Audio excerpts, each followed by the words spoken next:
It's time to start your engines and be part of the conversation.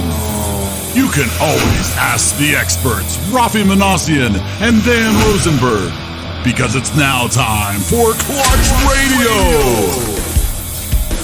The show starts now. Here we are. Here we are. What a low way to start. Hey, good morning, Here we everybody. are. I got my low voice We're gonna going. start perky. Hey, everybody. Hey. It is Saturday. It is the last Saturday of February already. Can I just say that you started like an old car that won't crank? It's That's gonna get the that battery. high-torque Wow. starter. Ring, ring, Wow, ring, ring, wow. ring, ring, kaboom. There you go. Should we start again?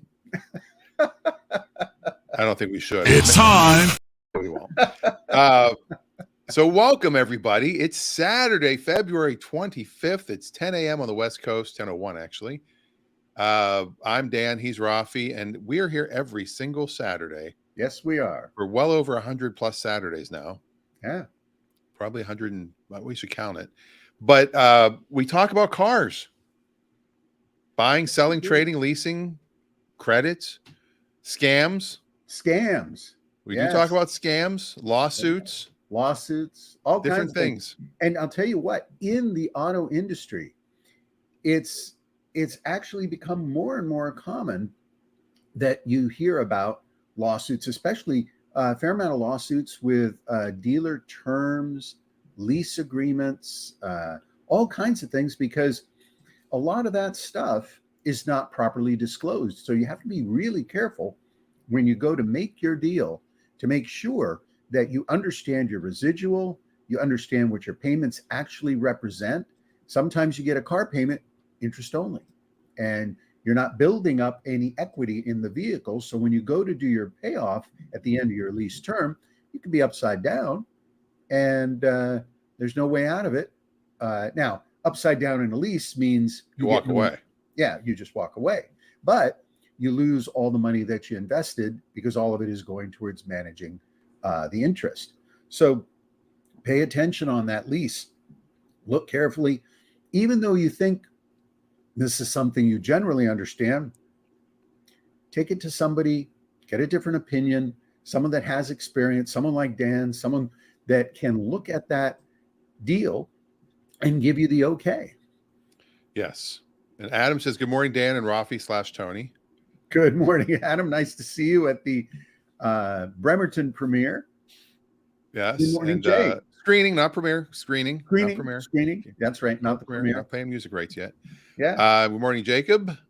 Yes. Jake, Corvette Jake. That's going to be his new handle. CJ. So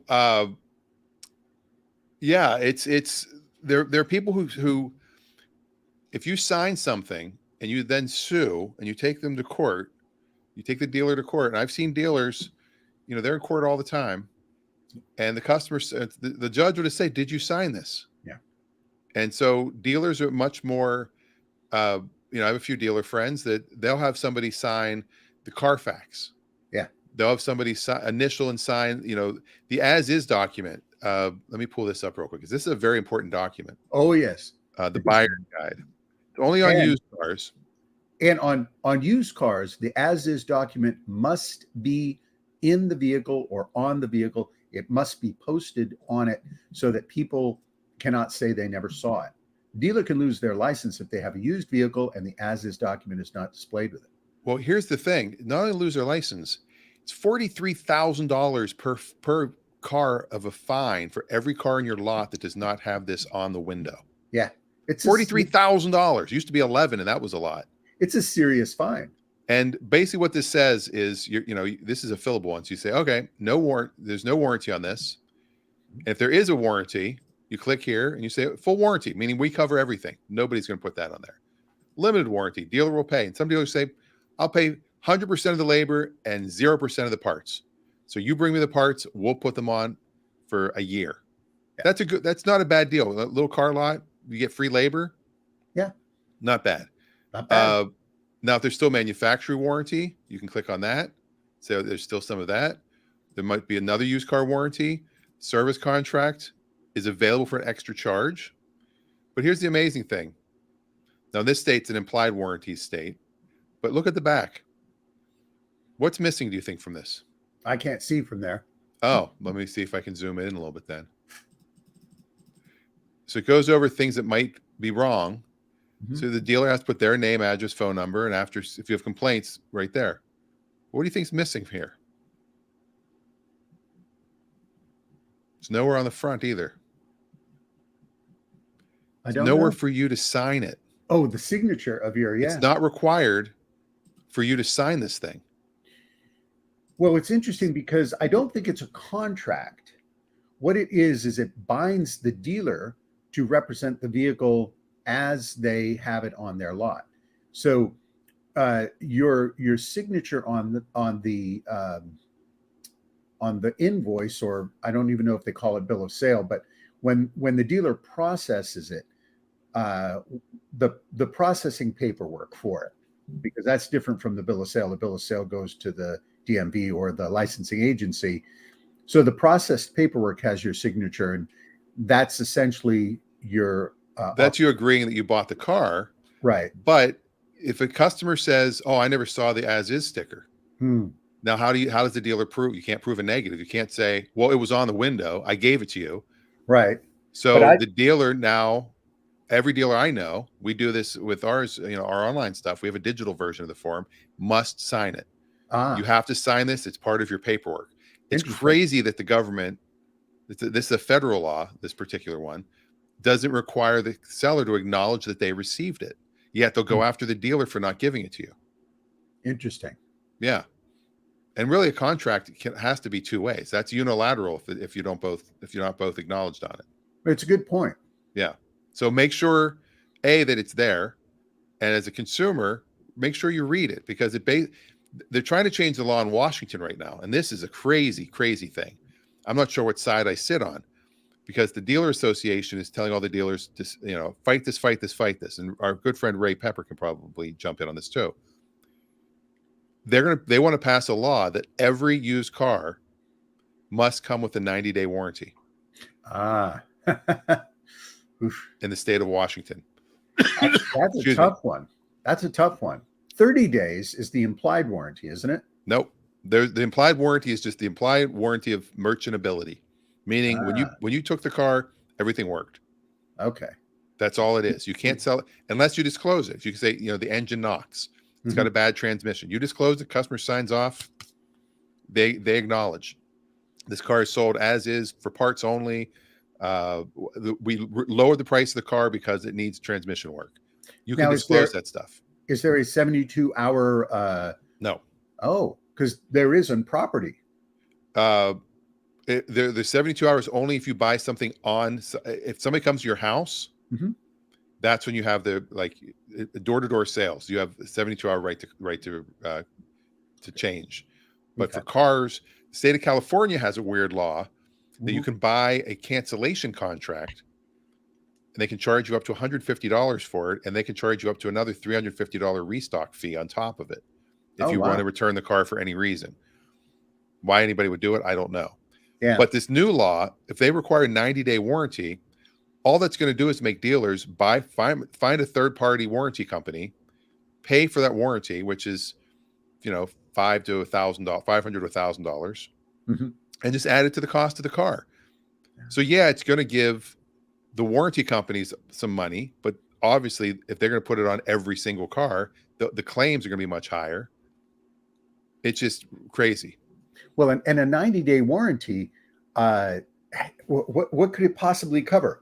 The battery, the alternator, the starter? It's probably powertrain only. Yeah, because... But Ray says there's some exclusionary things. But see, this is where I say it's good and bad. We'll get to Jake's question in a second, but if it is good for the consumer, if you knew you bought a car, as a dealer, I would return. If somebody wants to argue over it, just give me the car back. Exactly. And I would do that. I don't think 60 days is unreasonable. 90 days is a lot of time, depending on, I would predicate it on how many miles had been driven. Because if somebody comes back and they've driven 10,000 there is a mile limit too. It's hard to find it. it's hard to suggest that if they come back and they've gone 300 miles, that's a different thing. You could say that the potential mechanical failure was imminent, or you may have been aware of it, but that 90 days is a long time. Find the exact one. And I'd be more inclined to offer the buyer a 1-year extended warranty, just as a protection warranty. So here's our good friend Jesse Jones from Cairo 7. Used car customers have a very important new tool to purchase, a warranty. Attorney General Bob Ferguson, State Representative David Hackney filed a bill in the legislature that, if passed, would force dealers to provide used car warranties. The bill is going to have everyday Washingtonians who are making a major purchase of car, making sure they've got a warranty that protects them.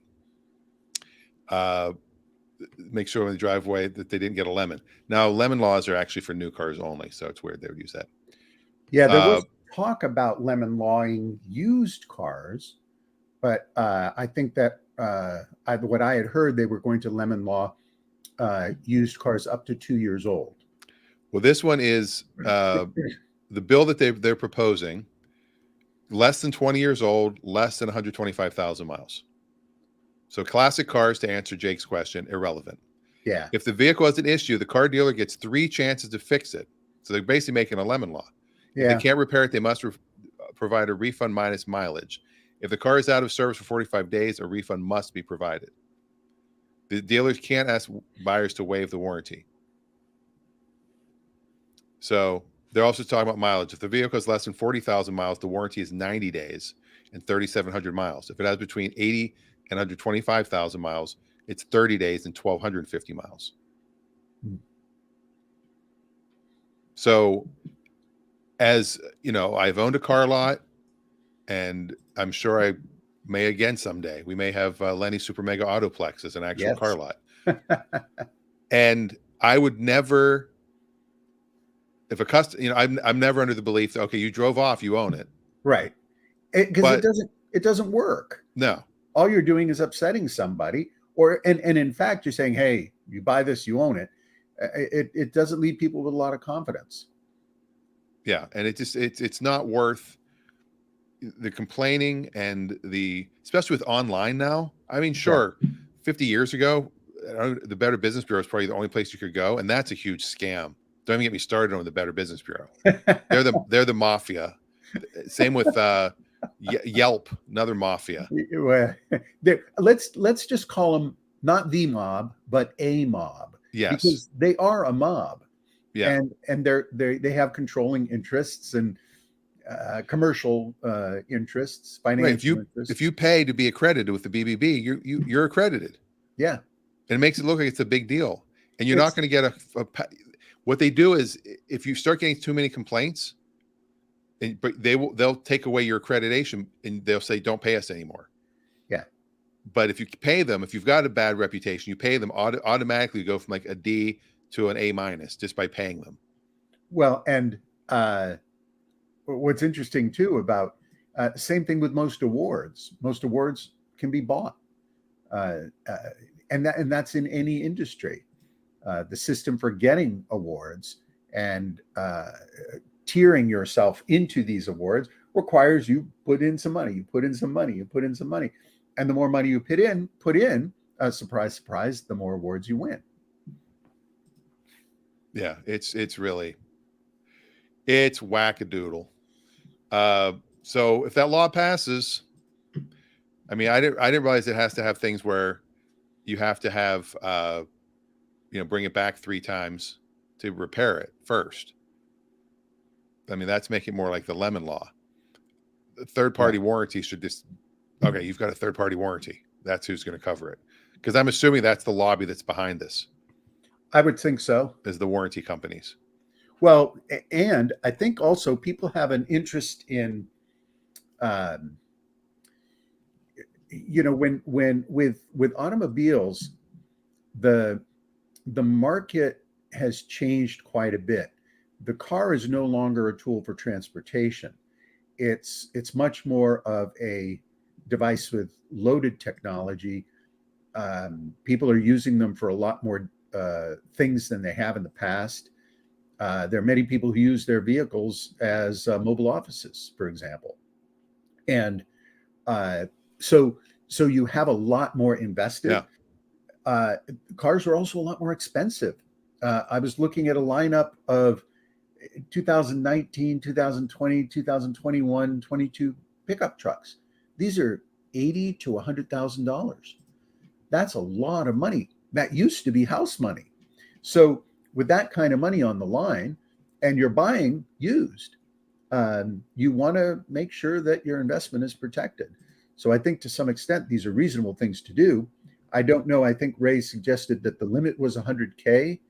120. Proposed law 120. 125 is what came out. Right. And so if you think about that, I mean, the average price of a new car is 45 grand now. So that's the average price. And used car prices are up there quite a bit. So Yeah, they're in the low 30s, mid 30s. yeah. So But again, if it's a shit car, for lack of a better word, if it's are a you allowed to shitter, say that on our show? we can say shit. Yeah, yeah. Whoop. They're not on the radio anymore. If it's a hoopty, A hoopty. There you go. if it's a highfalutin hoopty, if it's a 20. So if I'm a dealer now, this is what's going to start happening. You're going to see dealers dealing only in cars with high miles Yes. or over 20 years old. Yeah. Then it doesn't apply to them. Yeah. But And- when I had my little car lot, Dan Rosenberg Motors, every car had 100% money back guarantee, and every car had a lifetime powertrain warranty, because the lifetime powertrain warranty cost me, I don't know, $400. Oh. It was super cheap, and because it probably had lots of exclusions, and it also, if somebody wanted to return their car, I think it was a 147. I think I did 147 hours. It was a 147-hour money back guarantee, no questions asked. If I'm not mistaken, I used the 147 even back then. There you go. It might have been 47 and a half hour. I might have done something weird like that. Okay. Or 51 and a quarter hours. It was something to get your attention. And we did no dock fee. That was another cool thing we did. No dock. Because you can charge up to $200 for a dock fee. That's a whole other conversation too. Yeah, it is, because the dock fee has to be paid, right? No, It's negotiable. No, but not by the dealer has to pay a dock fee. No, that's the dock fee is profit to the dealer. With the state. No, that's a different fee. All the Okay. fees that they pay, those are passed on to you. Yes. So there's that's all the fees you pay. Yes. The dock fee is paying the dealer to do the DMV work for you, so you don't have to go visit. That's a different thing. Yeah. That's the dock fee.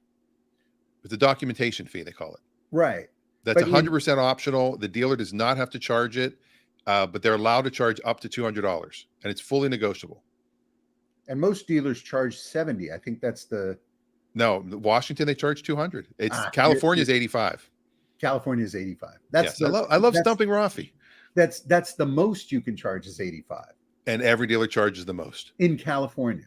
California is 80. Yes. 85.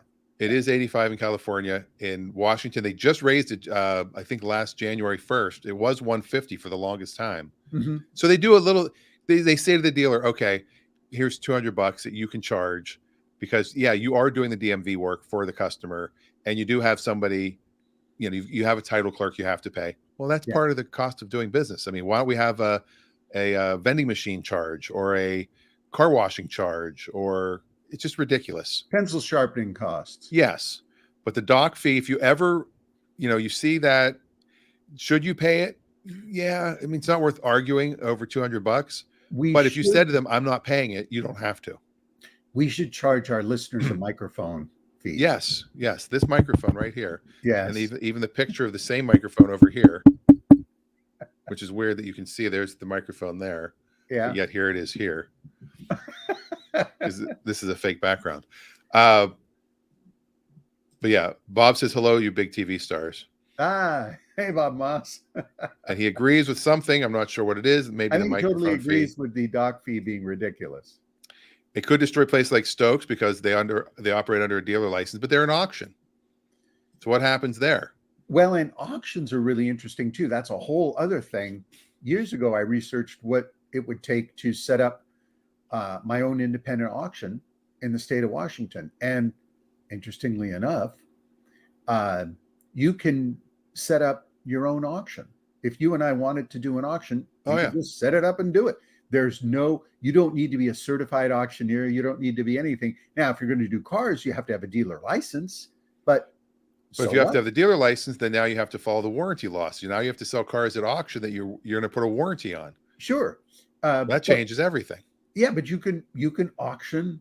We could set up an auction tent and auction cars in a parking lot. There's 20-year-old, just do 20-year-old plus cars. That's right.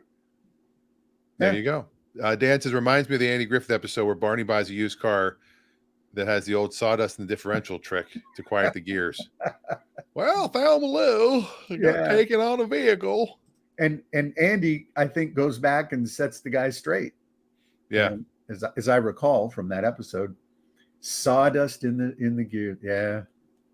Yeah. He would pay anything. I thought it said would not pay anything. All right, we have a $200 doc fee now for Clutch Radio. Yes. It's an engagement fee. Yes. Now, Ray did send a car of the week over to talk about. Well, let's take a look at Ray's car of the week. By the way, did the BMW sell? Or not the BMW? Well, no, BMW was 2 cars of the week ago. Then we went with the one they stumped me on, which was the burrito. The burrito, yes, the Kia burrito. The Kia burrito. The Kia Borrego. Yes. Because the BMW is a good-looking car. Look at this one. What do we got? Oh, there you go. Speaking of trucks, that'll do real well. Let's see what he can tell us about this. This is a 2005 Limited. It is a 4x2. Okay. 200,000 miles, but it's the nicest you'll find. I was going to say, it's probably a high mile. It is vehicle. Clean. But, 200K on a Toyota, it's just getting broken in. These things will regularly do 300-400K, no problem at all. You go online and you check high mile Toyota trucks, it's astonishing what you'll see. There are people that have 500,000-600,000 miles. Yeah. Some of them without having rebuilt the engine. And if you get after that engine and you keep the fluids changed, you change the oil on a regular basis. If you have an automatic, you want to flush the transmission fluid, change the pan gasket, clean out the transmission pan. All that stuff really increases the life of your vehicle. And so something like this with 200,000 miles, the only things you're going to have to worry about if you go to buy a vehicle like this is how good are the tires? How recently were they installed on the vehicle? Alignment, has it ever been hit? And the brakes, because the rest of it is going to be very, very basic stuff. If you've got, this is a V6 engine. It should be. So you're going to want to make sure that the timing belt's been done. I don't think that's a timing chain engine. I could be wrong. But you want to make sure that things like that are done with the vehicle. It's a V8. Okay. So even the 4.7. Yeah. So that's a chain driven engine, if I'm not mistaken. So you don't have to worry about the timing belt. So with a vehicle like this, your starter, your alternator, your battery, okay, let's say they're all bad. Well, now you're out $500. Big deal. You still got a reliable, durable, usable truck. And basically what this is a 4-door sedan with a truck bed. So it's going to give you the utility you need, and you can also cart the family around in it safely. And I would guess with the V8, this might even do 18 to 20 miles a gallon on the highway, which isn't bad. Yeah, it's fun to watch I've been watching old 70s commercials of cars, and they're like, the Ford Crown Victoria with its V8 engine can get 17 miles per gallon. Yes. A record 17 miles per gallon. Your mileage may vary. Yes. So the price on this one, yes, and this is one of his all-inclusive prices, Okay. So he's paying all the dock fees, Okay. a whopping 10 grand. Yeah, that's a great deal. Now, if it was a 4x4, that's a smoking deal. But as a You could still, with the 4x2, you can still pull a trailer. It won't be a big, you can't haul around 10,000 pounds, but you can still pull a small boat or a light duty trailer. now Ray has this other car. We talked about this one the other week. This beauty. Oh, yes. It only has 80,000 miles. Yeah. It looks like the rearview mirror is sitting on the dashboard. Oh, it does. If this was the 4-door, I would say to Ray, I'd say, you know what? I'd get this for my mom. Oh, if it was your the mom? 4-door. Because she's driving she's driving an old Honda Civic with 180,000 miles. She only put, I think, 7,000 miles in this car in 6 years. Yeah. So What a year car is like the this Civic? would be great. This is like a 95 probably. What year is the Civic? 04. Yeah. Okay. It's moving backwards, but only 80,000 miles. But the big door is hard. You need it. She needs the 4-door, so the doors aren't as big and wide to pull shut and stuff. This is also a big car, even though it's a 2-door for your mom. I think she'd This is probably the size of a Civic. No, the Skylark was small. This is bigger than a Civic. I beg to differ. All right, let's do the dimensions. Let's do the numbers. Here There's we go. the throwdown. Dun, dun, dun. We need a throwdown thing. There we go. Throwdown. I don't know how I'm doing that, but there you go. All right. All right. So 1995. Yes. Buick Skylark Coupe. Mm-hmm. Length 189.2 inches. Okay. Now, mind you, look at that point right there too. If they just had a normal bumper, if I lose, it's gonna be by that much. I think it's gonna be more than that. All right. So remember that number, 189.2. 189.2. 2004 Honda Civic sedan length. 175.4. Very close. Very close. That's in automotive dimension terms. That's enormous. All right. It's all that right there. It's that point at the front. Why would you design that? You don't need all that extra pointing and stuff. It was sort of part of the Buick character from that era. You couldn't do it today on a modern car. They just won't allow it. But it was supposed to be part of their brand character to help separate it. So Ray thinks this will end up at 2450 at Stokes. If the paint is nice and it glams up really well, it looks clean, it's fresh, the interior smells nice. I think you could see. I'll go 2150 at Stokes. 2150. We're not including any buyer's premiums. This is the actual hammer price. Correct. I'm going to take the lowest number. I'm going to go 1800. Okay. All right. I mean, it is low mileage, but there I wrote it down. I put it on a Post-it note. Got it. Okay. So Ray, the winner buys lunch for the losers. That's how it goes here. Yes. Bob Moss knows how that goes. So our Northern Iron 01, our friend from Ireland, morning, evening, gents. Sorry I was late. Had a small emergency here. When I switched off the bathroom light and the entire fitting came off the ceiling in my hand. Wow. All sorted out now. I thought you were going to say that you slipped on the toilet while hanging a clock, and when you came to, you had a vision. Yes. The flux capacitor. And he wants to know how the screening went. So people that are at this screening that are on this show here, you can tell them. Yeah. Ray was there. It was a lot of fun. Went really well. The show was well received. We got some great comments from people. And we're moving on. Next is Pittsburgh. Pittsburgh in 2 weeks from tomorrow, believe it or not. That's right. Now, in context of comments that I missed, I have to try to figure out what we're talking about here. Our friend Bob Conley says, or shoe polish on the tires. Oh, yeah.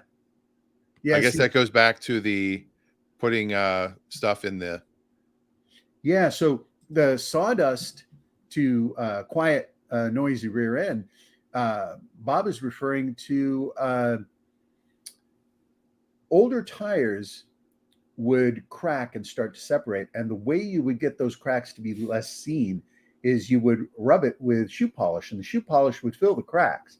Then you Oh, roll around, with and then you could wipe it and it would all polish out. And you wouldn't see it unless you really were down on the ground looking for it. And that shoe polish was good because it kind of flexed a little if the cracks opened up a little, moved back. So that's and I believe, if I'm not mistaken, in the movie The World's Fastest Indian, he's got very little money when he goes to compete, and to pass the tech inspection, he's running on questionable tires, and he shoe polishes the tires out to hide the cracks. very interesting. Yep. I didn't know about the shoe polish. I mean, I know about, Armor All and other various things to make them shine, make them look Yeah. pretty. Yeah. Yeah. The in the old days, Back in my day. they had batteries, Dan. They were small, and you had Battery. caps. You'd unscrew the cap and you fill it with water, and that would freshen the battery. It's a whole new character. Yeah. Old Tony. Yeah. Yeah, now you don't put water in your batteries. They're all Nope. low maintenance or no maintenance. Yeah. And battery disposal was a big problem. You'd have to we used to take batteries out of the car, and if they were running low, you'd fill them up with fluid, and you'd undo the caps just a little so that it could breathe a bit, put it on a charger. And you come back and you look and see if it was bubbling and sizzling coming out from underneath. Okay, that's charged. You take it off. You'd screw the caps down, put it back in the car, crank it up and go. Now they make cars with fake caps on them. Yes. I mean, they make batteries, so they look vintage, but they're modern batteries. Right. And the modern batteries, one of the best batteries you can get is the Optima spiral cell battery. Is that the gel? Well, they have gel type and they have dry cell. Oh. And these batteries are great. I've had an Optima battery in my car sitting without on a charger, just sitting. No trickle charger. 2, 3, 4 months will pass, kaboom, car starts right up. I think I need some of those. Bob says, really, I still put water in his battery. Oh, do you? I mean, I guess you could pop the thing off, couldn't you? But you could. They don't recommend it, and I believe it voids the warranty because you can see where it's been popped out. But I have not put water in a battery in at least 20, maybe even 30 years now. And the only use distilled. Only use distilled. Yes. Very important. Yes, Dan is correct. Good memory, Dan. Distilled water only. I believe it's the minerals that cause problems if you use the non-distilled water. Yes. Yeah, I've got the old Pontiac has been sitting for quite a while. I've got to go see if it'll start up. It's got a new battery, but there's no parasitic draw on the old cars. That's right. They don't have there's no clock. There's no electronics. There's nothing. It's like when we remodeled our kitchen back in California. The kitchen hadn't been remodeled since the 60s. So I opened the oven door, unscrewed it from the cabinet supports, pulled the metal shell out, and I didn't bother with, undoing it. There was one wire, which I cut, and then pulled it further out, and a second wire that I cut. One wire ran the heating element. The other wire ran the clock. Simple. That was it. And the oven still worked when we pulled it out. It was still a working oven. Bob says he uses Perrier. Can you use bubbly water? No. I don't think you want to put Perrier in your battery. That's a fancy battery you got there. And listen, again, I don't if you have an old lead acid battery and it still works, which is that would be really surprising. Most, as Dan said, most of the vintage or classic cars now, they're using batteries that look like the vintage ones, but they're modern inside their casing. Now, for a while, we ran our cars on 6-volt batteries, and 6-volt systems were predominant until, I'm going to say, late 50s. And for a short period of time, cars were running dual 6-volt batteries to meet the 12-volt requirement. And then we switched over to 12-volt. And lots of cars that were formerly on 6-volt will run now with 12-volt batteries because they've been converted to 12-volt system. Now, a good trick for people that have vintage 6-volt cars that don't want to convert their entire electrical system to 12-volt, you can buy an 8-volt battery. And an 8-volt battery will run a 6-volt system and give you just a little bit of extra juice and cranking power. So that's a great way to go if you have a vintage car that's on a 6-volt system and you don't want to convert it. Now, Bob points out that Porsche with the 356 did not convert until 12-volt until 1965, and he's right about that. Porsche was one of a lot of the European brands actually did not convert to 12-volt. American cars converted because of the V8 engine. That was the primary reason why American cars converted to 12-volt. They needed it, the cranking power, to kick over a V8 engine, especially in the cooler climates. Now, people don't often think about the United States and the geography, the climate demographics that drove a lot of the technology we have in automobiles. But the density of automobiles in the cooler part of the country, which was the East Coast and Midwest, where you get some really, really cold temperatures for long periods of time, getting reliable and durable vehicles that would cold crank in the cold weather was really, really difficult. So automobile technology in the United States worked very hard to get cars to be durable, reliable in those cold parts of the country. And they are talking about lithium ion 12-volt batteries that would be tiny. Yeah. But that they would be able to, because right now, like I have an electric car, but it still has a regular 12-volt battery for battery for radio and unlocking, locking, things like that. Sure. And some cars with the lithium ion battery, there'll probably be a battery for running the system and then a battery for running the accessories. Now, your electric powertrain has a completely different set of start and run requirements for battery. And of course, because you don't have an internal combustion engine, you have a different system for heat and air conditioning and a lot of the stuff that... And no alternator to charge the battery. Also correct. I've got regenerative braking to charge the big battery. Right. So there's a lot of rethinking that's going on in the internal electrical systems for automobiles. And it's fascinating because, as we said earlier in the show, the whole use case for the automobile is changing dramatically as technology advances. You look at a car from 2010 compared to a car from 2020. These are radically different automobiles. The level of technology that is expressed in that 10-year advancement it's pretty astonishing. Now, you look at a 2000-year car and a 2010 car, it's not that different. So we're advancing at a rapid rate, and a lot has to do with, as we say many times on the show, you want to thank the cell phone industry for your electric car, because without the technology that was developed to run a cell phone reliably, durably, and your laptop as well, the technology developed, when you think about what is inside a laptop or a cell phone, it's astonishing. Yeah. The level of quality, service, and reliability that you get out of these devices. And all of that technology is being translated into our automobiles.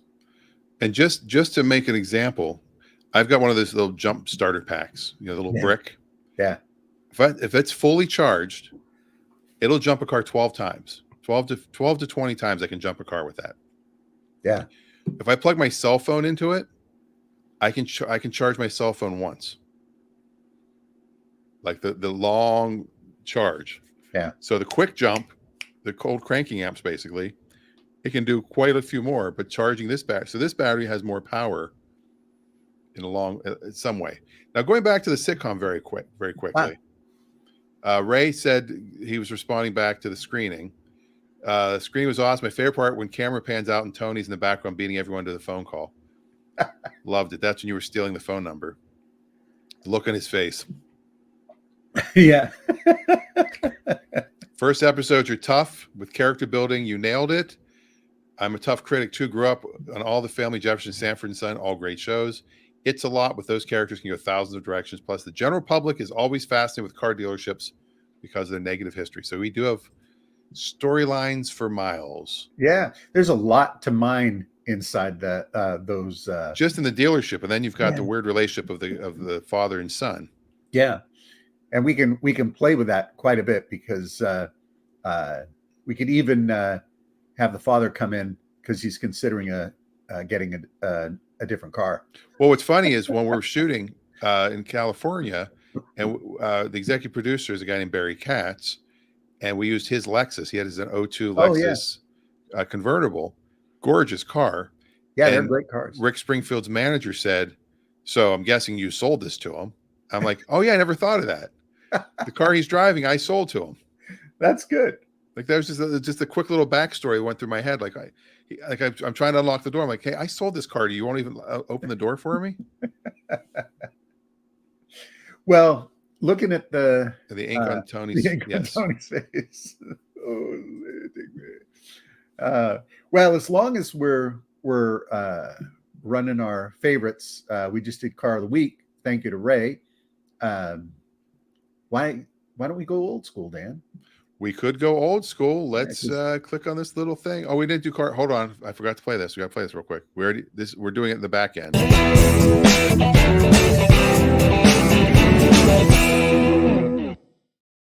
Already did Ray's Car of the Week, so there we go. Yes. So let's go old school.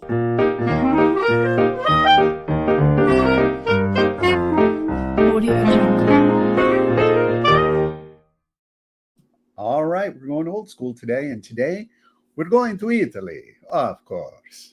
Now, in Italy, you've got an amazing history of automobile design and performance vehicles. You have Lamborghini, Maserati, Ferrari, etc., Fiat, Alfa Romeo, the Lancia. The list could go on and on. But we're going to talk today about a very interesting car from both the design and performance perspective, and that is the Maserati Ghibli. The Maserati Ghibli was designed in 1965 by Giorgetto Giugiaro. Of course. And by 1967, Maserati would put it into production, and it would go down in history as one of the most beautiful automobiles ever built. And truly it is. By 1969, you would get the Maserati Ghibli Spider. And in the development of the Maserati, from a technical perspective, it was a front engine dual overhead cam V8 with a 5-speed manual transmission.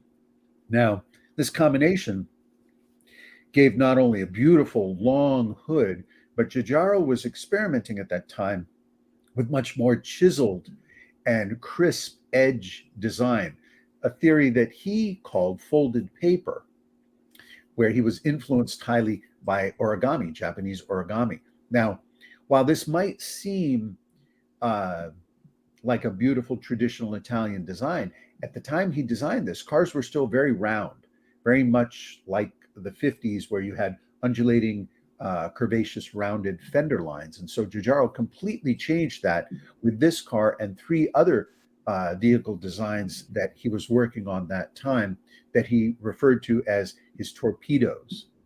So the Ghibli Spider, which came 2 years after the introduction of the Ghibli Coupe, really became an iconic Maserati. Now, these cars have always been expensive. When they were new, they were $25,000 to $50,000. If you wanted a used one for many years, you could get one, but you'd have to be prepared to spend $10,000 to $25,000.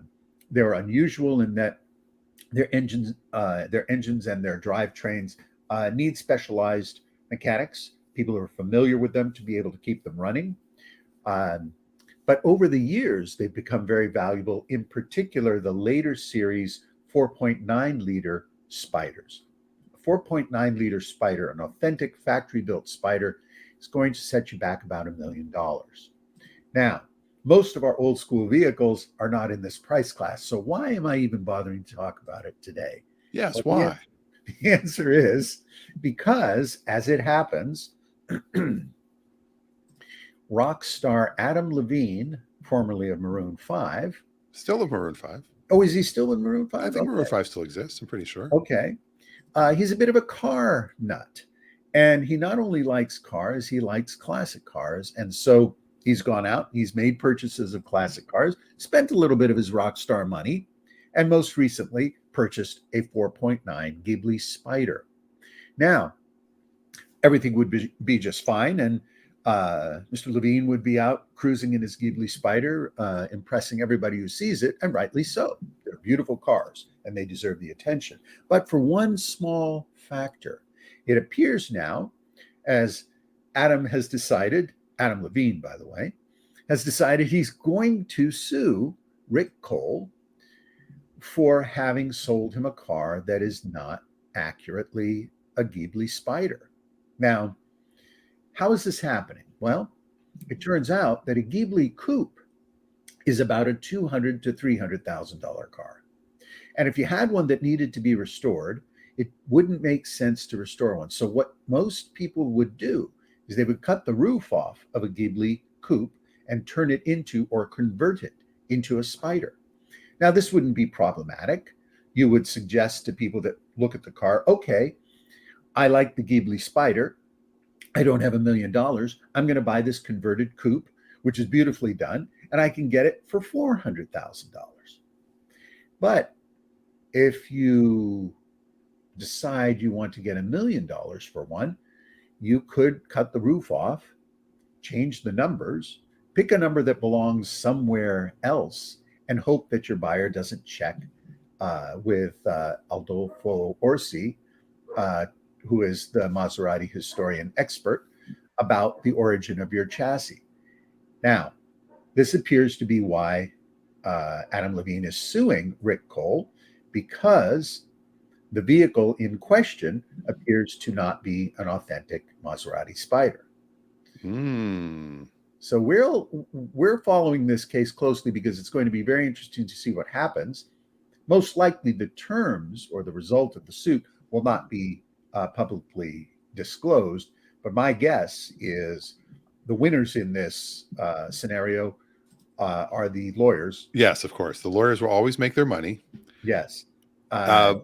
And the question here is, what did he know and when did he know it? Exactly. Because if Rick Cole knew, now he might have been scammed. Well, that's chances are he wasn't. True. That's entirely true. He could have been scammed himself. But with a vehicle like that, I think it's reasonable to assume that both parties need to do their homework. And for a car like this, it's really not that hard to authenticate. I go out and authenticate cars all the time. People ask me to do insurance valuations. People ask me to do valuations of their vehicle for their collection, for their donations, things like that. It's entirely possible that hiring the right person for a car like this, you might spend $1,500 to $2,500 to verify it. Orsi will send you, I believe, for $2,500, he'll send you a complete dossier on the history of that car. So if the VIN number is not exclusive and unique to the Spider 4.9 Maserati, then there's been some VIN tampering. And now, a couple questions for you. Yes. The one article said 45 were made. This says 25 were made. Also, this is not a picture of the Spider. No, it's not. And because a lot of these online articles don't know the difference between us. When you tell people it's a Spider, people think, oh, what does that mean? And they don't care. They just get a picture of a Maserati. The Spider is the convertible. Right. We call. Why do they call that a Spider? Where did that come from? I know, but tell the people.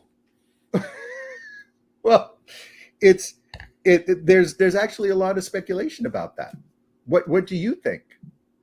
Oh, well, I think because Little Miss Muffet was driving a convertible, and a spider came down, sat down beside her, and she was eating her curds and whey. Spider is spelled two ways: Spyder and Spider. Spyder is associated with Porsches and also Ferraris and Italian cars. And we could do a little bit of search on the origin, but what you would find is that there's a lot of variation in the story. Now, Bob points out that Rick Cole should know. He absolutely should. Rick Cole has been doing this 45, 50 years now, I think. Now he should know what Spider means, or he should know that car was a knockoff. He should know that car was not a legitimate car. Yeah. And it's, like I said, it's not hard to find out. There are people that spend their life studying specific marks, and Orsi is the expert for Maseratis. It would not be hard to do that. You can also contact Maserati. They have a classic Maserati department, and they would share information with you, what they know about it. The Maserati Club has a list of chassis numbers. The list goes on these things. So it's surprising to me that it got this far, and neither Rick Cole nor Adam Levine had done their research on that car to confirm, because, if Levine liked the car and he wanted to buy it, it's just a matter of saying, look, I researched the car. It's not genuine. Don't mind buying one that isn't genuine because I'll have a lot of fun with it, but give me a price that reflects a converted vehicle. Now, we've seen this with Ferrari Daytonas as well. Daytona Spiders are very valuable. Scaglietti built those for Ferrari. The Pininfarina Coupe is a desirable car, and you'd pay, nowadays in the marketplace for a really good one, somewhere between $500,000 and $700,000. But for a Spider, you're going to pay probably close to $2 million now. Wow. So there's a big difference. Now, that in-between market is where you get a Spider conversion, and you might pay $800,000 or $900,000, maybe even $1 million or $1.1 million. But if you're trying to sell it as a real car, then you're going for double the money. So it's very, very questionable, especially at that level. It's, we're not talking about a Carmen Ghia that you can buy. Well, is it a convertible or is it a coupe? Right. If somebody spends their time and money to convert a coupe Carmen Ghia into a convertible, we're only talking about $25,000, and it's little harder to actually do the research on that. But at least your loss is not $500,000. Now, can you lose your train of thought? Yes, you can. I had a really good question. Stearman. I think Straman. Yeah. Straman was well known for converting cars, and they were a conversion house in Los Angeles, I believe, and they were very good at professionally converting them. Yeah, Jake mentions many 911 Targas were turned into convertibles. Well, I'm not aware of that. Or is it vice versa? Many, because when you remove the Targa bar from a Porsche, you have a very different car. That's a very twisty car. There was one 911 Porsche built as a true convertible, because Porsche, when they first started investigating building it as a convertible, they built it as a convertible, and they reinforced the car. They they put it all together that way. But the German engineers misunderstood the requirements for American import, so they built the car with the Targa bar so that they can import it into the United States. And the early 911s had the soft window, so you could unsnap and unzip the rear window and have it be a full open air vehicle, but still having the Targa bar protection. That changed in '69 when the 911 Targa got a glass back window. But in '69 and up to 1970, you could still order the soft window. Now, remember what I was going to say before I lost my train of thought. Now, this car sales guy, Rick Cole, was that his name? Rick Cole? Mm-hmm. He would be smart to just take the car back and say, oh, you know what? I got swindled. Yes. But then again, it also hurts him because now people are like, well, I buy cars because you're an expert. How could you have been swindled on this? Well, that's that. I mean, there are a number of ways out. The right thing to do is just have that conversation with Levine and say, look, obviously mistakes were made. I'm going to take the car back and I'm going to put your money in escrow. And during this escrow period, we're going to research to see what happened. I assume no responsibility. You assume no responsibility at this point. And the money is going to stay in this escrow account. We're going to take 60 days to review what happens. Any interest that accrues will be divided accordingly. But we'll use that 60-day period of time. We'll contact Maserati experts. We'll get experts in here. Any money that we spend to validate this will determine what the distribution will be after. Now Adam Levine gave him two Ferraris plus 100,000 yes. to buy this. And so he's saying there's two Ferraris worth 850. Right. Now the question is, would somebody pay 850 for this car now? It's now become this famous Adam Levine owned car that's under controversy. Now, could they actually be adding value to this car because now this particular car is now a well-known car all of a sudden, and the history of it's going to come out, but it must have been a really well done conversion. So it's an interesting question. Generally speaking, controversies following investment vehicles do not help the value. Okay. Celebrity ownership does help the value, but I don't believe Adam Levine has the type of celebrity ownership value that, say, a Steve McQueen or a Paul Newman or Elvis Presley, Carroll Shelby, et cetera, et cetera. The names do make a difference in terms of what the value might be or the boost of value might be. But in this case, I don't think that's going to be a positive thing. I think, in fact, what will happen is the value of that car will go down from the $1 million, and it'll find itself as a converted vehicle, and the value will be reflected probably in the 385 to 450 range, if it is as well done as they say. Nobody has shown any pictures of that specific car that I've seen so far, so I don't know what it looks like. I've seen genuine Maserati 4.9 Spiders. They are spectacular cars, and as I said, it's not hard to tell if it's a real car or a factory converted car.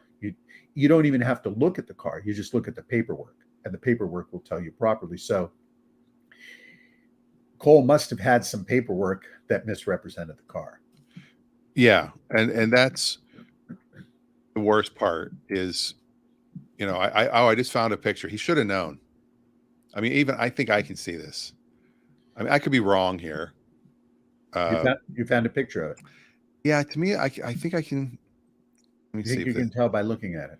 I think I can tell by looking at it, but you tell me. Okay. Yeah. I mean, it's kind of obvious to me. It looks like a Chrysler or something. It does look like a. I don't think that's the car. That's not. I'm no expert, but $1 million for that piece of literally looks like it's been shat upon. It looks like it's like an elephant threw up on it. That's from Back to Future 4. That's the new one Biff is driving when the manure truck hits it. No, but in all seriousness, I actually have experience with selling a car to a celebrity. Ah, yes. And seeing the value of the car change. Yes. Now, I had a 1962 Corvair. Mm-hmm. It was black with a white top, and I sold it to Billy Joe Armstrong, of Green Day, and I put it on eBay for $9,000, thinking no one would ever even make an offer on it. And in 30 minutes, he bought it. Great deal. And now let me get rid of this, all these ads. I found it online years later, and there are the pictures of it. Mm-hmm. Now they're asking $9,100, which is $100 more than he paid. You remember this car probably. I do. And I love how, like, the story of it, it's not on this page, but I remember it saying, this is a lifelong California car, recent refurbishing, recent restoration. It's like, the car was from Washington.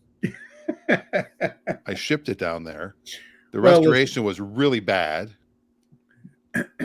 I just looked at a car that the owners suggested to me when they bought it. It was a 2-owner car, and I did some research on it and dug in a little deeper. At least 5 people owned the car. They said that it always had been, it was original this, original that, et cetera, not, but that's okay. It's still a nice car. It's that you got to tell the most accurate story possible, because you don't want to mislead people, especially if they're going to be spending a lot of money on a car. So yeah. Now, I originally saw that it sold with a copy in a frame of the title signed by Billy Joe Armstrong. Ah. And the car sold for $7,800. Wow. There you go. Which means my signature on a title was $1,200 more than Billy Joe Armstrong. See, if I was going to sell that car and I knew Billy Joe had owned it, I might have, take some pictures with him, get a guitar, put that with it, glam it up a bit, and see if it adds some value. It might. I don't know. It was years later, and it ended up in Arizona. Now, the other thing is, it showed up and the brakes were bad. Now, easily I could have been like, hey, it's as is, man. Brakes worked when it left. But no, I only paid $2,500 for the car. So, and I did it as my dealership back in the day. So I was like, no, you know what? New brakes, we'll cover it. Send us the bill. And it was $740 or something. Yeah. For new brakes. So we put brand new brakes on it for him. That's always best, to make the car as nice as it can be, to make sure that it's right. Make it right for the next person. You don't have to make all the money. Leave a little on the table. That's perfectly fine. And it looks like we're out of time. Oh my God. Out of time. That went fast. It sure did. I do somebody just sent one more picture in of the actual, there it is. Ah, there you go. It's the Dodge 400 convertible. Yes. Well, and interestingly enough, Chrysler did build a Maserati. Yes. Chrysler and Maserati partnered together, and there was a Chrysler Maserati. So there you go. They're the TC. All right. Well, that's it for today, whenever we are. If you have any questions during the week, save them until next week. Save them until next week. We will see you next week. We'll be back, and that's the show. Bye, everybody.